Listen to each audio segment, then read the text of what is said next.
সরকার দ্রব্যমূল্য বৃদ্ধি করেই চলেছে বলছেন মির্জা ফখরুল। চুপ করে বসে না থেকে অধিকার প্রতিষ্ঠার আন্দোলনে সবাইকে ঐক্যবদ্ধভাবে ঝাঁপিয়ে পড়ার আহ্বান জানিয়েছেন বিএনপির মহাসচিব মির্জা ফখরুল ইসলাম আলমগীর। তিনি বলেছেন, দেশের সকল রাজনৈতিক দল, সংগঠন, প্রতিষ্ঠান, বিভিন্ন মত ও পথের মানুষ, শ্রমিক সহ দেশের সব মানুষের কাছে আহ্বান জানাতে চাই, এখন আর চুপ করে বসে থাকলে চলবে না।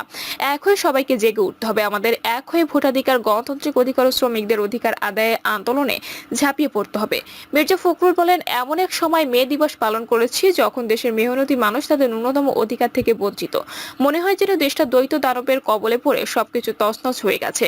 আমাদের নেতাকর্মীদের গুম, খুন, মিথ্যা মামলায় জর্জরিত করা বেগম খালেদা জিয়া এখনো কারাবন্দী। ভারপ্রাপ্ত চেয়ারম্যান তারেক রহমানকে মিথ্যা মামলায় সাজা দিয়ে বিদেশে নির্বাসিত করা হয়েছে। আমাদের 60 লাখ মানুষের বিরুদ্ধে মামলা দেওয়া হয়েছে।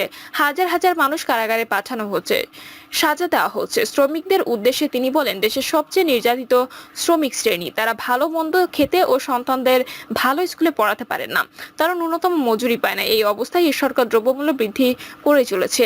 আবারও জ্বালানির মূল্য বাড়ানো হয়েছে। ক্ষমতাসীন আওয়ামী লীগ গণতন্ত্রের লেবাসে ভিন্ন কৌশলে দেশে এক দলীয় শাসন ব্যবস্থা প্রতিষ্ঠার জোর পায় তারা চালাচ্ছে বলে মন্তব্য করেন মির্জা ফখরুল। তিনি বলেন, আগের মতো পার্লামেন্টে বিল পাশ করে তারা এবার বাকশাল করতে চায় না।